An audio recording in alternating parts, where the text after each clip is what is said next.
Despite suffering a career-threatening injury, UFC heavyweight Tom Aspinall is in good spirits after undergoing a successful knee surgery for an injury he suffered in a fight against Curtis Blaydes. The 29-year-old has been on a really impressive trajectory, and we're hoping he's able to pick things up right where he left them. Keep watching this video as we tell you more about Aspinall's future at the UFC. First up, a blown-out knee. Injuries always suck, but when it happens to a standout fighter on an 8-fight win streak, the hurt just hits different. The British heavyweight was having the time of his life, knocking out opponents left and right, and honestly speaking, it looks like he would even end up ruling the division someday. But all that seems to have been sidelined after the 29-year-old blew his knee out at UFC London against Curtis Blaydes. It seemed like one of those injuries that are just bound to happen at some point during a fighter's career. He threw a kick and his knee blew out in the 15th second of the first round. So it wasn't like there was a lot of pressure on his leg or something. It was bound to happen eventually. And while we're really glad everything seems to have gone well in terms of his surgery, we're still super disappointed how his 8-fight win streak had to come to an end.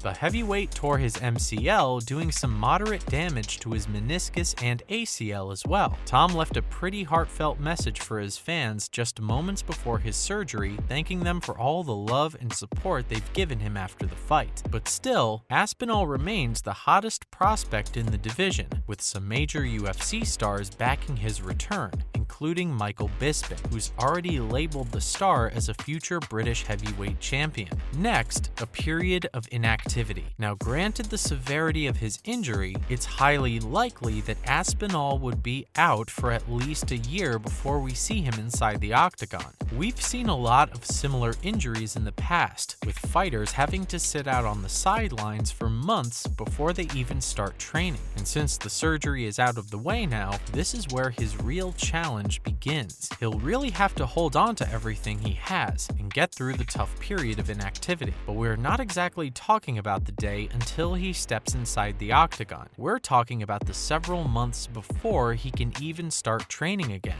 We don't know for sure, but doctors and his coaches have probably advised him to not even hit the gym for at least a couple of months before he can put pressure back on that knee. So, sitting at home and watching the heavyweight division move forward as it does without being a part of it will be particularly tough on the mind. And his physical recovery is one thing, but he'll also need to get used to it mentally. Aspinall is currently ranked at the 6th spot in the heavyweight division, and considering the fact that he's going to be out of action for the next 12 months, he's going to fall a couple of spots, ending up anywhere at the 9th or 10th position. And while we're 100% sure he'll be able to muster through this period of inactivity, it's just really tough seeing a guy who is just a fight or two away from a shot at the title. Heavyweight champion Francis Ngannou also suffered a similar injury, completely tearing his MCL with a partial ACL tear, and he's still sitting out. So we reckon Aspinall will be out at least a year. Also, if you look at Ngannou's journey, you'll notice how he just started training lightly a few months ago. So Tom will also have to wait at least 3, maybe 4 months before he can start training again. Anyway, we're glad to see there's no hard feelings between the two fighters. Curtis and his team actually popped up with a beer afterwards to say their hellos and to wish the 29-year-old a speedy recovery. And now for the best heavyweight out there. If you ask us, Aspinall will probably have to start all over again. And while that's really tragic since he's pretty much the best heavyweight out there, it's necessary because fighters aren't really the same after such a serious injury. Chael Sonnen, on the other hand, thinks the Brit will actually be back inside the octagon sooner than we think. 6 months until you're back full training, back in the ring within 8 months. We hope Sonnen is right about this, and 8 months is usually a good amount of time for recovery, but we still think taking a year off wouldn't hurt as much as another injury. Sure, he'll have to get all the clearances and stuff before he can fight again, but it's best to go about things on his own terms and take all the time in the world. He's 29,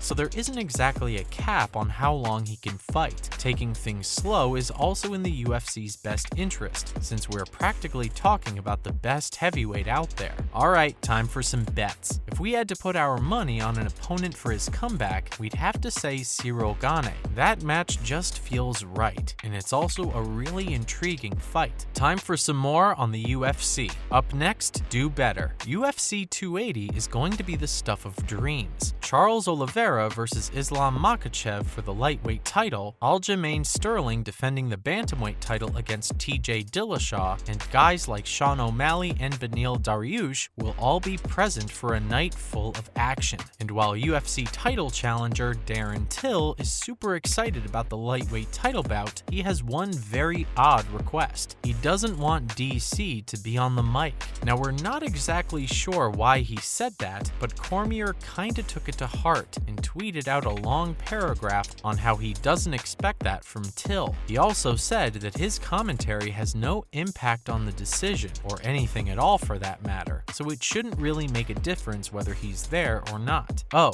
and do you want to know how we know for a fact that DC didn't appreciate what Darren tweeted? He literally told him off by saying, "Do better, Till." Whoa, DC, relax man, it's just a joke. Darren, being Darren, responded by letting DC know he was messing around, and only did it for the likes and retweets. Hope to see you there commentating. Of course you do. Now, his days as a champion are limited. With less than 10 days left in UFC 278, Leon Edwards thinks it's the perfect time to fight Kamaru Usman since his days as a champion are now limited. Frankly speaking, his theory didn't really make sense because it's a two-way street. What does that mean? Well, Edwards thinks Kamaru's body is starting to give in because of all the battles he's fought. So he's not exactly the same fighter he was about 2 or 3 years ago. And since Leon has taken some time off and hasn't had the toughest of opponents, he's in a much better place to pick apart the Nigerian Nightmare. Right. Is he forgetting that Kamaru also gained a lot of experience in those 2 or 3 years? Or is he forgetting that he's been at the top for the past 2 or 3 years? His ability to defend titles against guys like Edwards has only become stronger. So yeah, believe what you want, Leon, but we still think Usman is going to put you to sleep come UFC 278. Edwards is on a 9-fight win streak, but we think that's going to end pretty soon.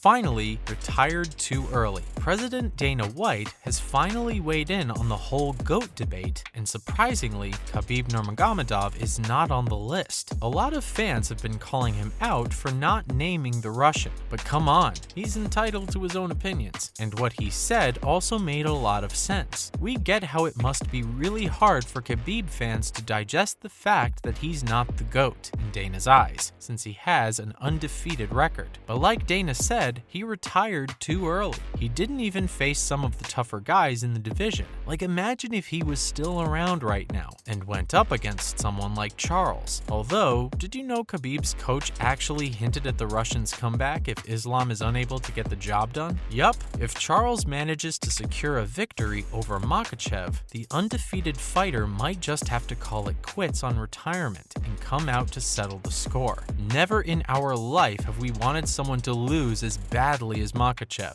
He's a good fighter and all, but seeing Khabib take on Charles is something we can't miss. That's it from our side, folks. So what do you think? How long before we see Aspinall back inside the octagon? And will he still have what it takes to win the championship? Let us know in the comments below. Remember, don't forget to like this video and subscribe to our channel for more entertaining content in the future. Thanks for watching, guys, and see you next time.